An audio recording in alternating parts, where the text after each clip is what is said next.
Alors, on va partager un passage dans la parole. Et j'ai déjà abordé ce sujet, alors pas ici, mais il y a quelques années. Mais je voudrais le reprendre sous un autre angle. Ça se trouve dans Zacharie 3. On va lire ce passage. Alors, le contexte est très particulier. Donc, j'avais pris les dates, il ne faut pas me tromper au niveau des dates. Mais Zacharie, quelque part, a pris le relais du prophète Agé. Et vous savez que pendant 70 ans, Israël a été déporté. D'accord ? Et sous le roi Cyrus, parce qu'un homme s'est levé avec un fardeau pour Jérusalem, eh bien, il a établi un décret pour que le peuple puisse retourner à Jérusalem. C'était un événement important. Au bout de 70 années de captivité, les 70 ans, c'était justement la discipline que Dieu avait opérée auprès de son peuple à cause de sa désobéissance. Et en 538, va démarrer ce qu'on appelle la reconstruction du temple. Et en fait, à partir du premier retour des Juifs à Jérusalem, il y a eu 3 phases. La première phase, c'est la reconstruction du temple. La deuxième phase, c'est la reconstruction du peuple. Et enfin, la dernière phase, c'est la reconstruction des murailles.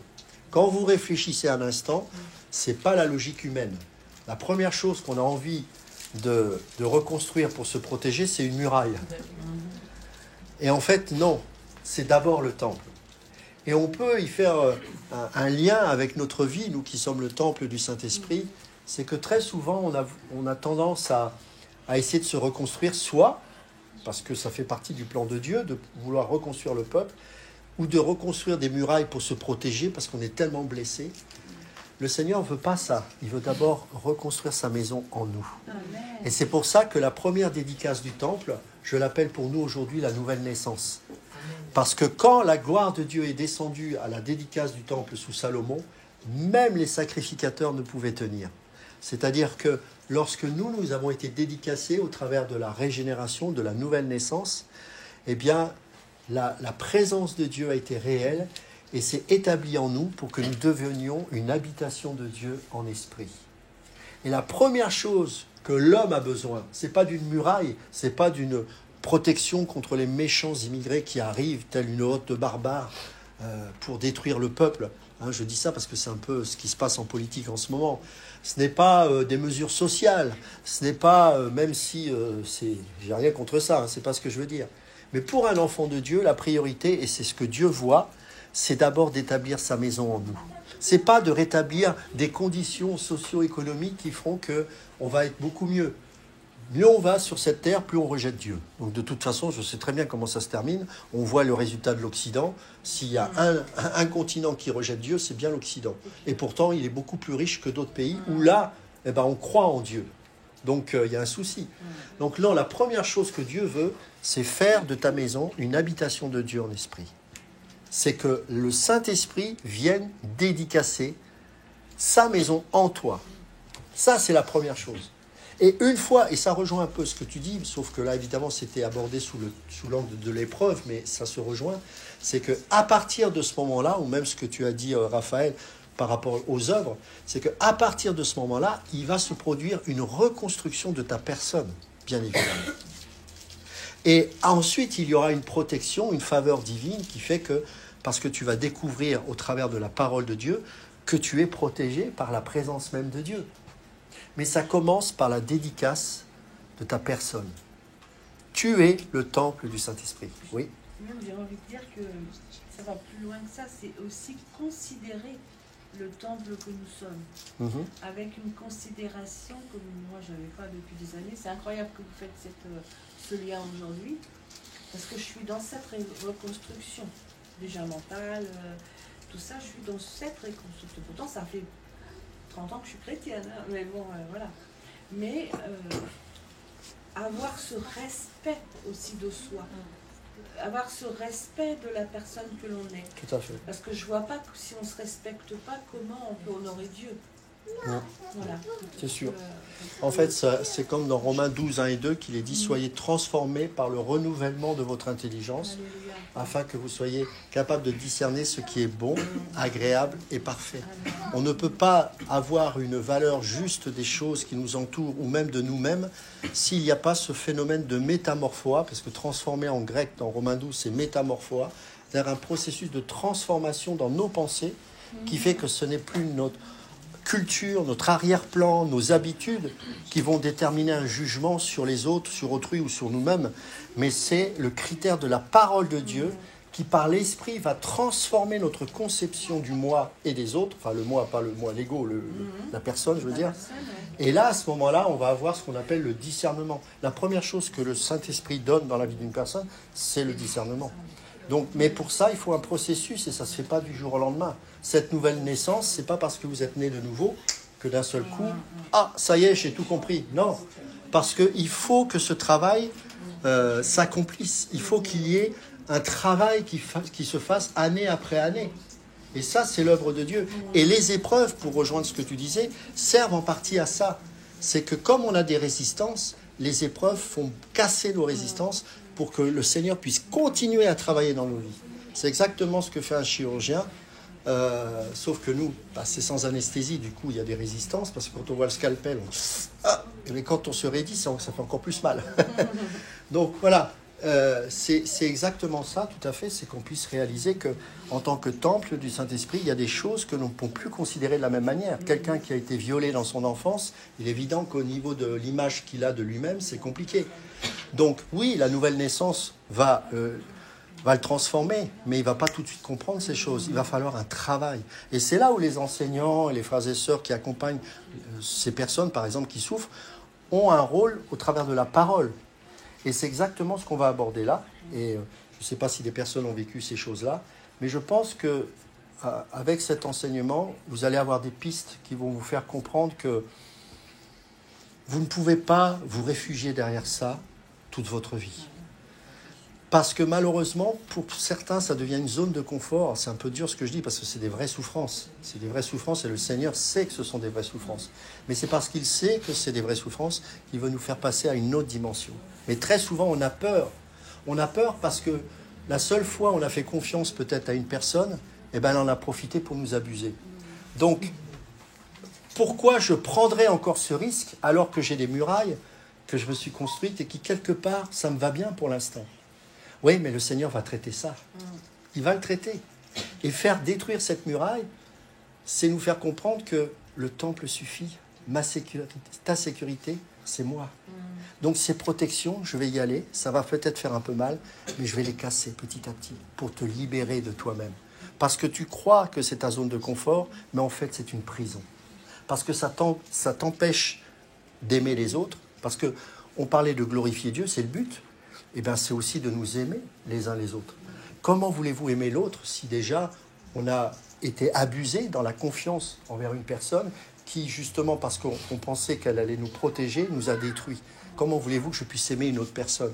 Comment voulez-vous que je puisse aimer quelqu'un qui me fait du mal? Alors que le Seigneur nous commande d'aimer nos ennemis. Mais si je n'ai pas été restauré dans mon identité, dans mes blessures, comment voulez-vous que ça marche? Et je crois que la première chose qu'un enfant de Dieu a besoin de réaliser dans l'enseignement, c'est son identité. Qui il est véritablement en Jésus-Christ. À partir du moment où il sait réellement à quel point il a été aimé de Dieu, parce que Jésus t'aime, c'est une chose, mais il faut le développer, parce que ça veut tout et rien dire. Il y a des hommes ou des femmes qui ont dit à leurs proches « je t'aime », et puis on a vu le résultat. Donc si on comprend le mot amour comme on l'a expérimenté dans notre vie, ça va être compliqué. Non. Qu'est-ce que ça veut dire? Dans la parole, Jésus t'aime. Jusqu'où ça va? C'est ça le sens.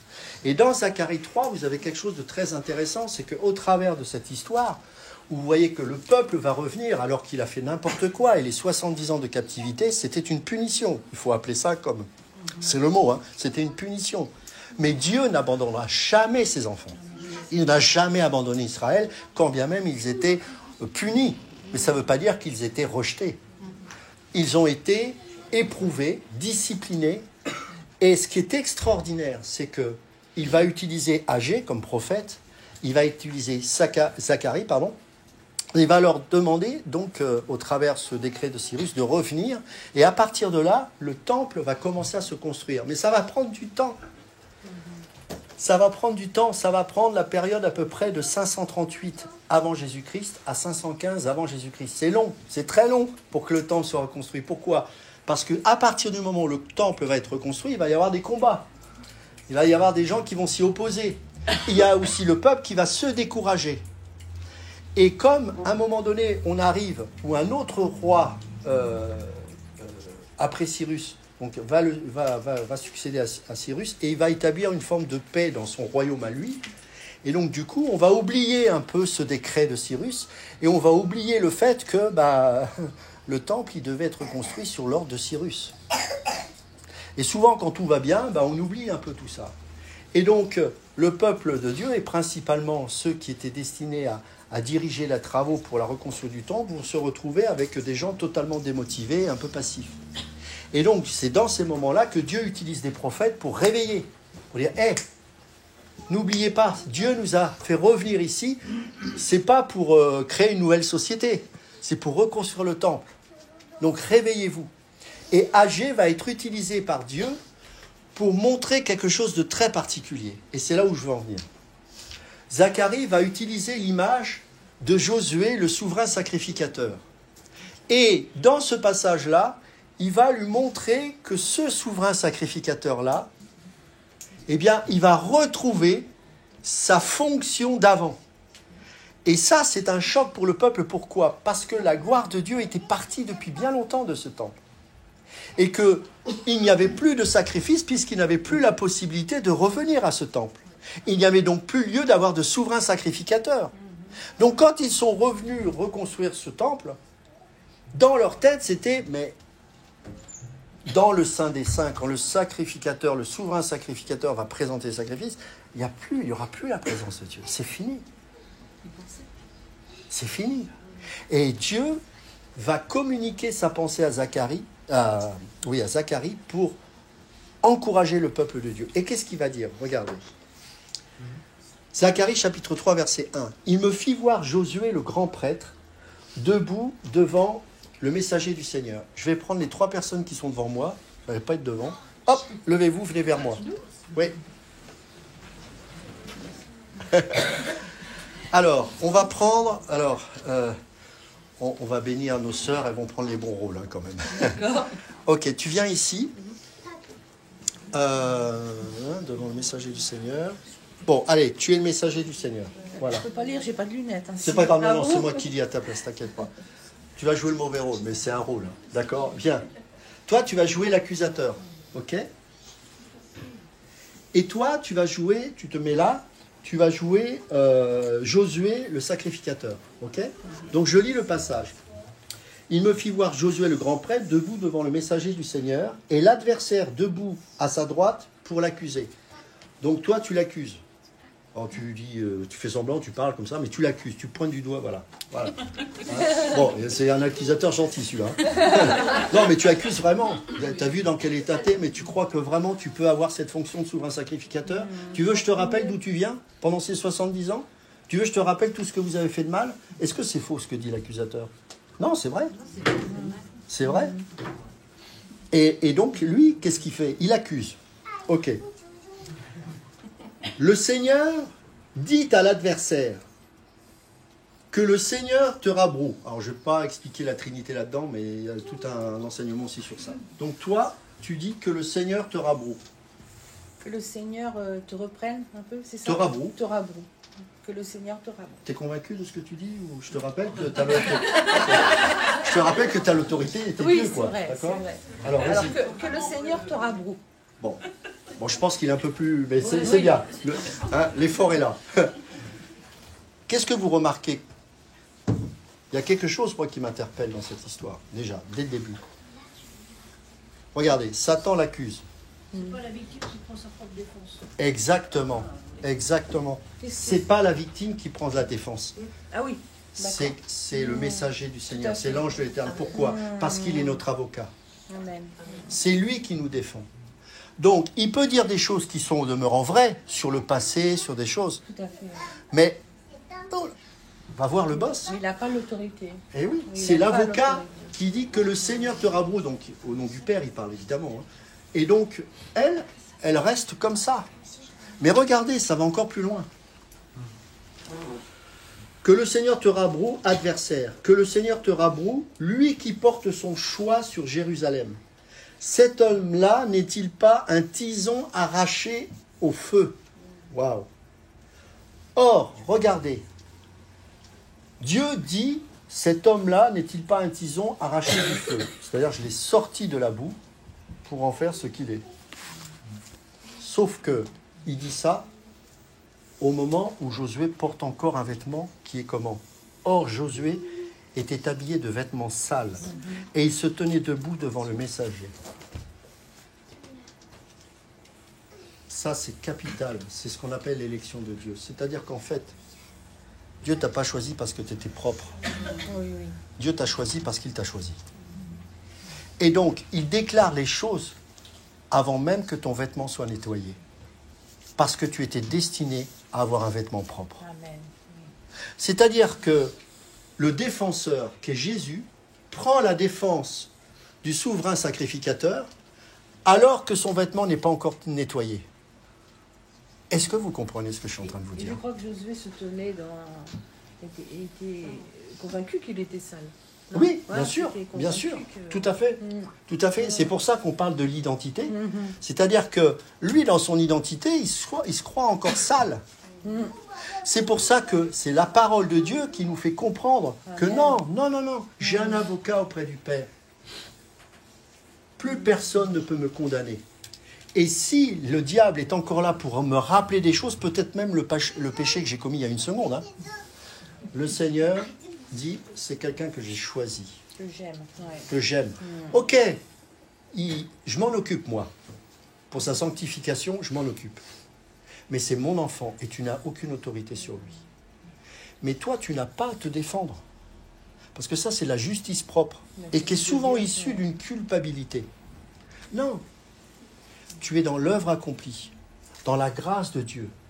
Et donc, à chaque fois que l'ennemi se lève, l'avocat se lève pour dire « J'ai payé de ma vie, j'ai versé mon sang. » Et lorsque le Père, qui est toujours juste et saint, et donc il est légitime que sa colère se manifeste, d'où la présence de l'enfer, lorsqu'il te voit, toi, le paravent de la colère de Dieu, c'est le sang de Jésus-Christ, qui fait que le Père est apaisé parce qu'il y voit son Fils au travers de ta vie.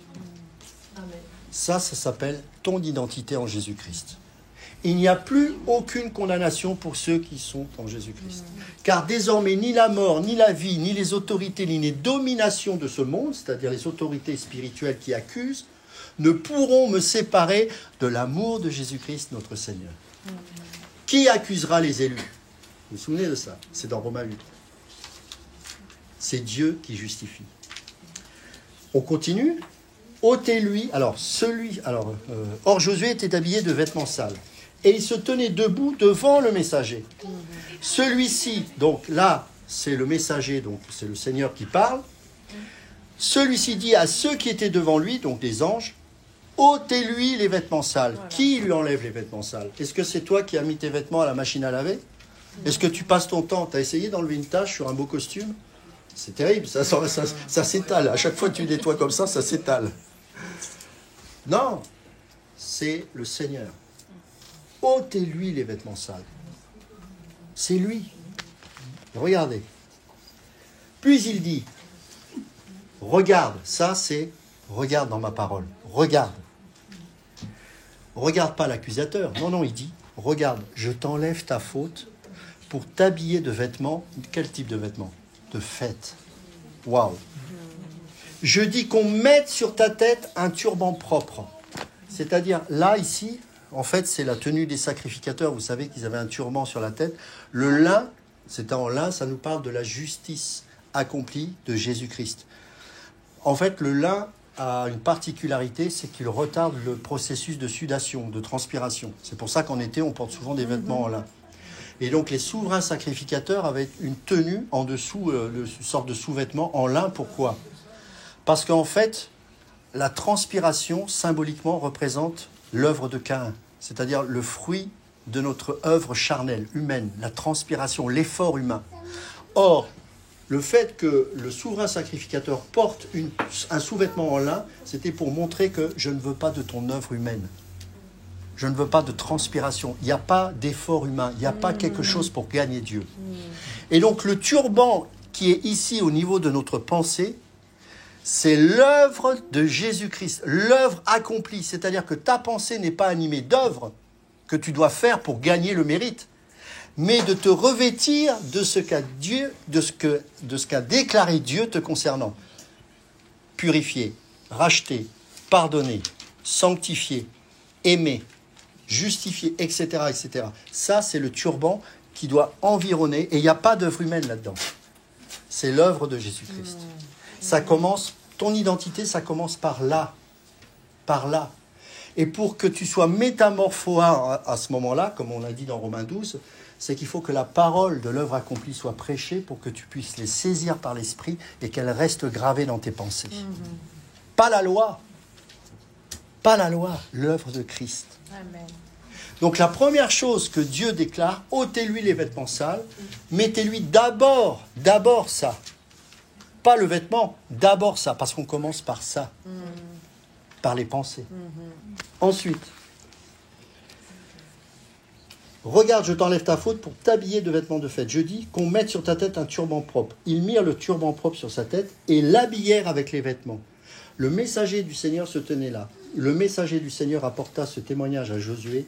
Ainsi parle le Seigneur Yahweh des armées. Si tu suis mes voies, si tu assures mon service, c'est toi qui gouverneras ma maison. Tu garderas aussi les cours de mon temple, et je te donnerai libre accès parmi ceux qui se tiennent ici. Qu'est-ce que ça veut dire ? Là maintenant, la condition peut être posée. Si tu fais ceci, pourquoi ?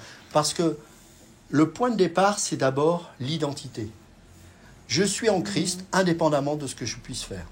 De toute façon, toutes mes œuvres sont mauvaises.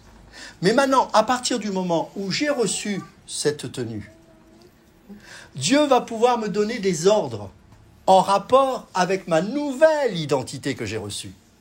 Pas l'ancienne. Ça s'appelle l'autorité. L'autorité, c'est pas de chasser les démons, c'est de vivre avec la sainteté. Amen. Les démons ne fuiront pas devant quelqu'un qui n'est pas dans la sainteté. Je peux vous le dire. Ah ouais, c'est clair.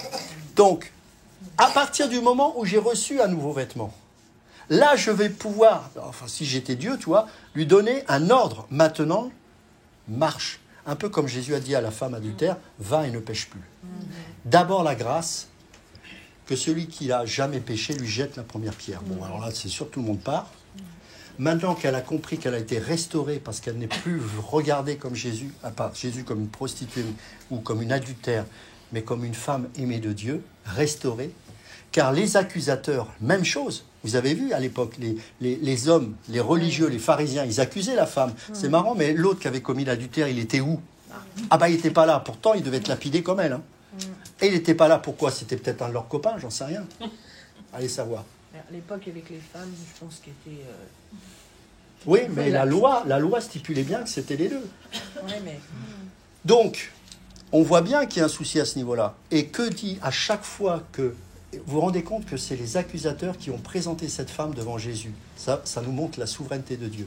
C'est-à-dire que même ceux qui détestent cette femme n'ont pas pu l'empêcher de l'amener auprès de la grâce. C'est merveilleux.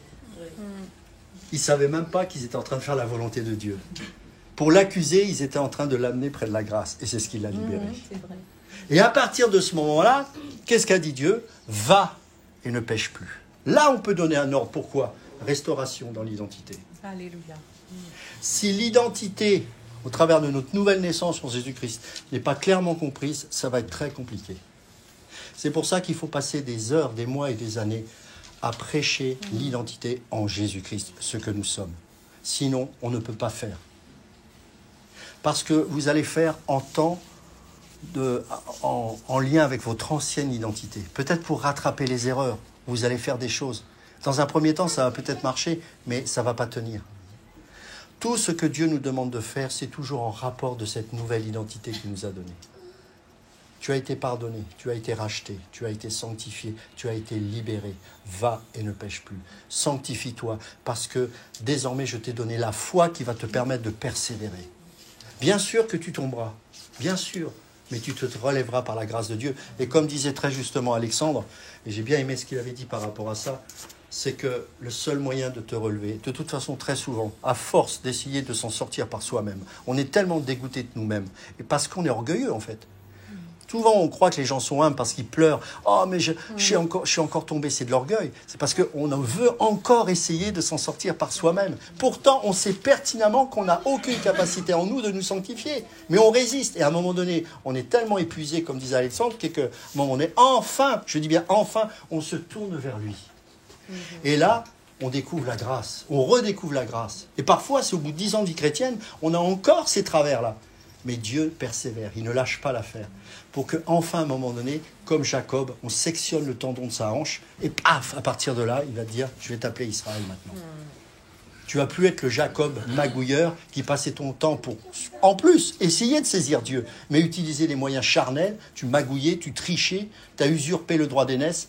Maintenant, tu as lutté toute la nuit avec moi. Je t'ai fatigué toute une nuit, parce que je voulais juste te fatiguer, parce que tu es tellement charnel, tu t'agites tellement, que j'ai dû attendre patiemment un combat que soi-disant j'étais en train de perdre, mais qu'en fait j'étais en train de te gagner. C'est qu'à force d'épuisement, alors que tu ne pourras plus bouger à la fin de ce combat, je vais pouvoir tranquillement faire cette chirurgie. C'est chirurgical ce qu'il a fait. Le tendon de sa hanche, paf! Et en sectionnant ça, paf, tout le corps s'est écroulé. Maintenant, tu ne vas plus t'appuyer sur toi.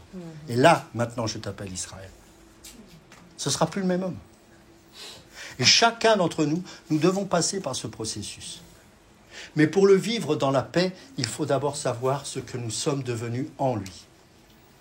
La première chose qui a besoin d'être comprise, c'est notre identité, le temple.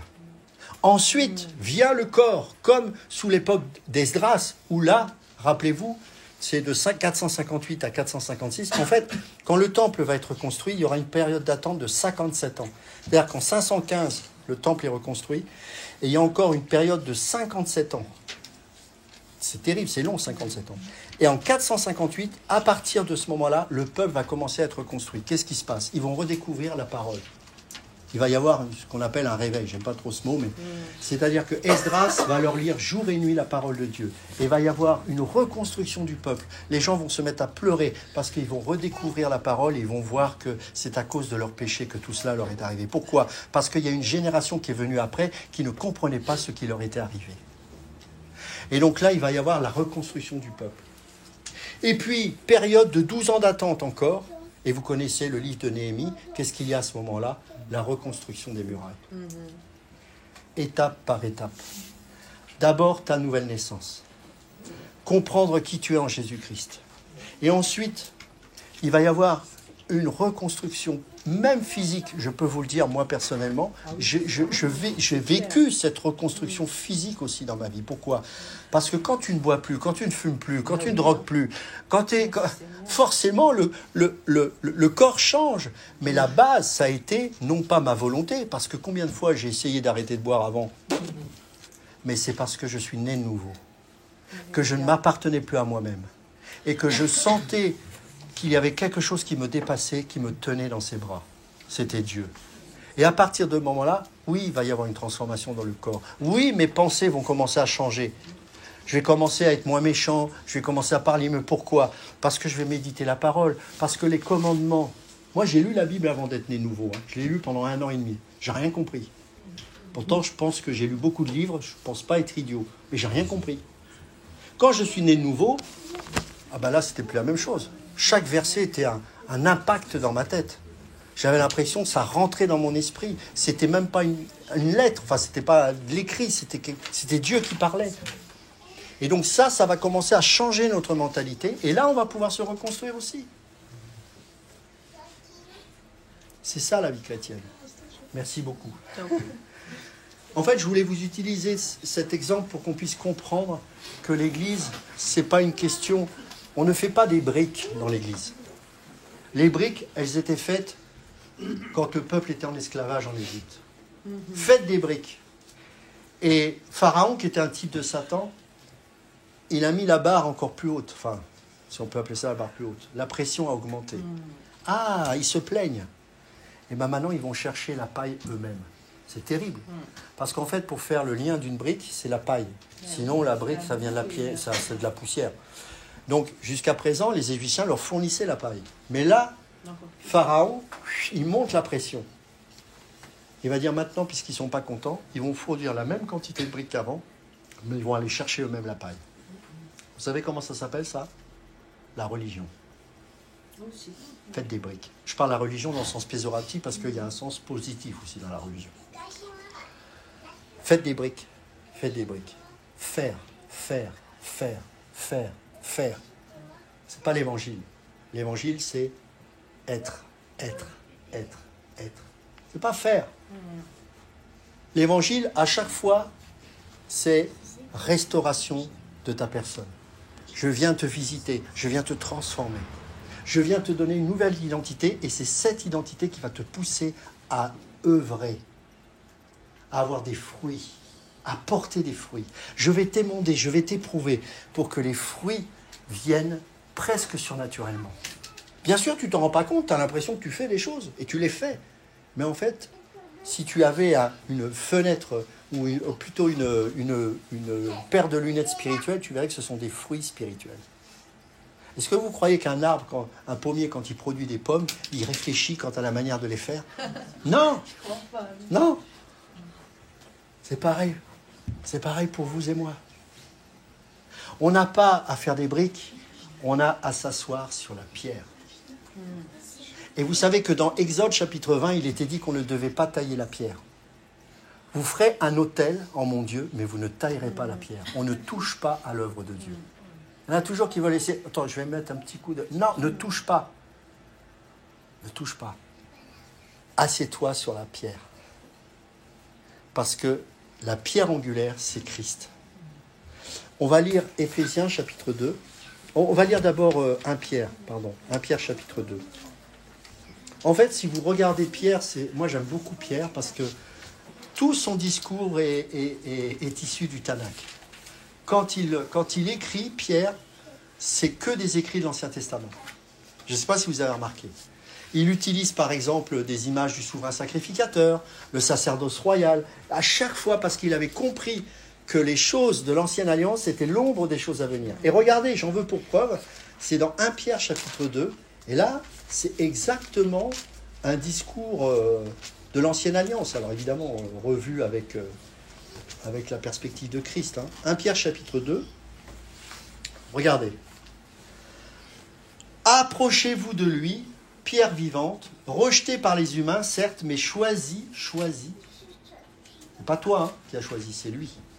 Choisie et précieuse aux yeux de Dieu. Vous-même, comme des pierres vivantes, construisez-vous pour former une maison spirituelle, un saint sacerdoce, afin d'offrir des sacrifices spirituels. Vous voyez, il avait compris que tous les sacrifices, les rituels dans l'Ancienne Alliance, c'était l'ombre des choses à venir, c'était pour nous faire comprendre la portée spirituelle sous la Nouvelle Alliance. Donc il avait compris que désormais, nous sommes un sacrifice vivant et que nous apportons nos vies comme une louange agréable à Dieu.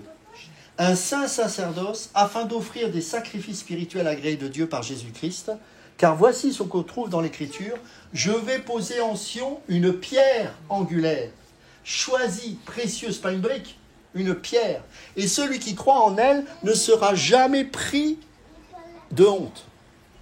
Ah, l'identité. Jamais pris de honte. Pourquoi? Parce que tu es sur la pierre. Tu es pierre. Et sur cette pierre, je bâtirai mon église. Ce qu'il a voulu dire à Pierre, c'est sur la confession que tu as faite par la foi, tu es le Christ, le Fils du Dieu vivant. Sur cette déclaration, je déclare, toi, Céphas, pierre vivante, tu es pierre.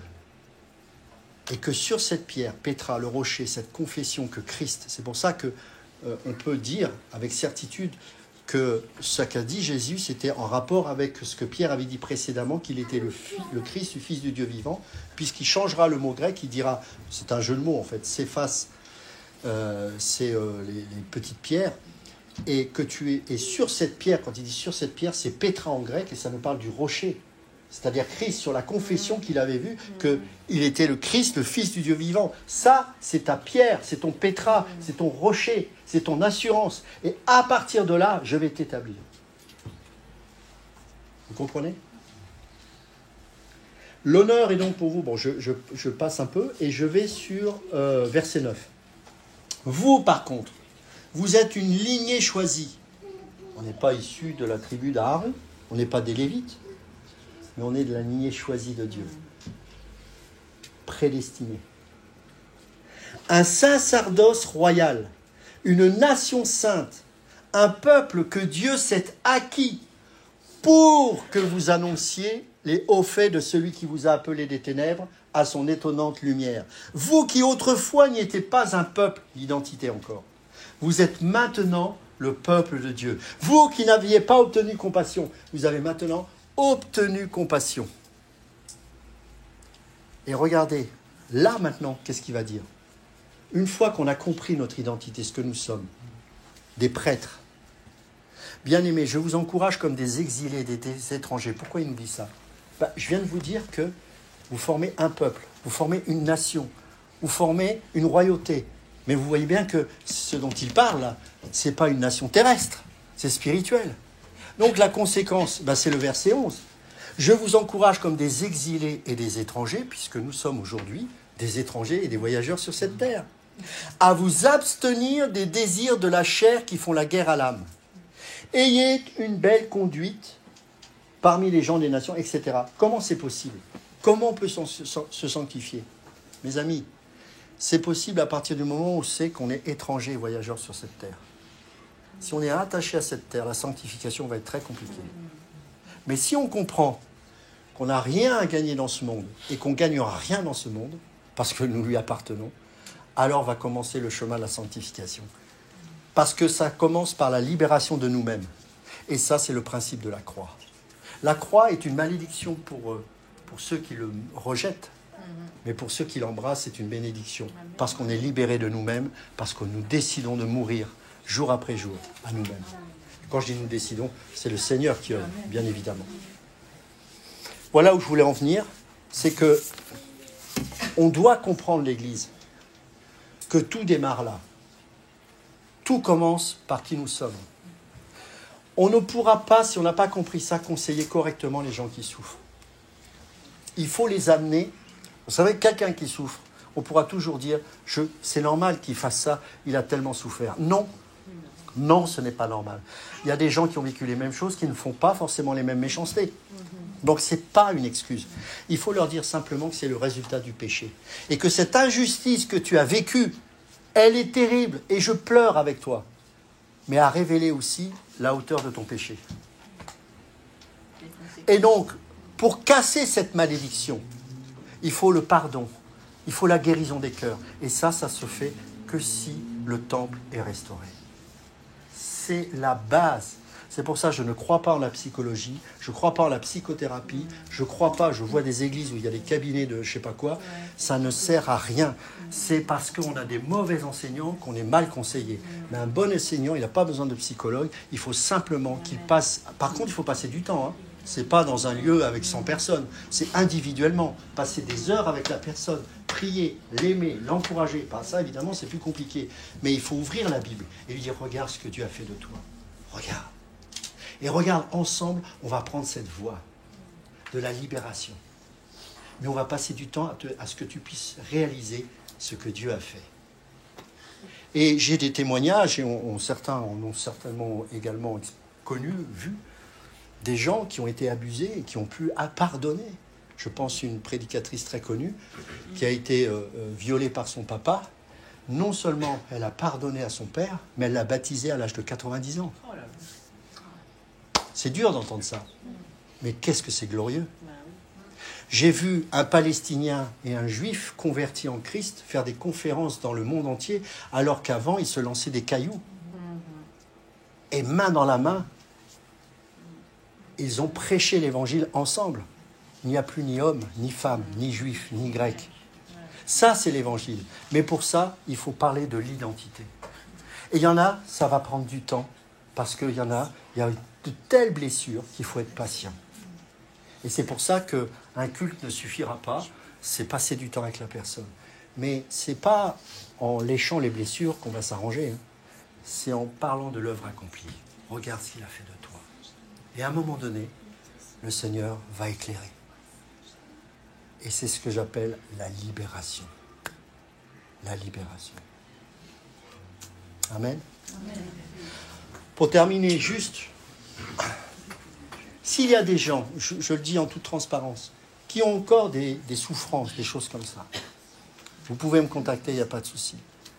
Mais ce que je veux vous dire, c'est que la solution, elle n'est pas dans les pansements. Ce n'est pas dans les pansements. Retournez aux Écritures et redécouvrez l'amour que Dieu manifeste pour vous.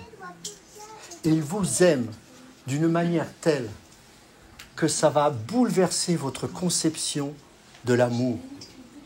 Parce que très souvent, nous aimons à la hauteur de ce que nous sommes capables d'aimer, et nous sommes capables d'aimer en fonction des circonstances et des choses que nous avons vécues. Si tu as été grandement aimé, tu vas aimer grandement avec tes limites. Bien évidemment, ça reste humain. Mais si tu as été détruit toute ta vie, comment tu vas aimer les autres ? Et pourtant, Dieu nous demande de nous aimer les uns les autres et d'aimer nos ennemis. Alors comment faire ? Restaurer le temple. Restaurer le temple. Restaurer le temple. Ok, alors on va chanter. On va se lever, on va chanter ce chant qui nous dit justement, avec Dieu, nous ferons des exploits. Amen.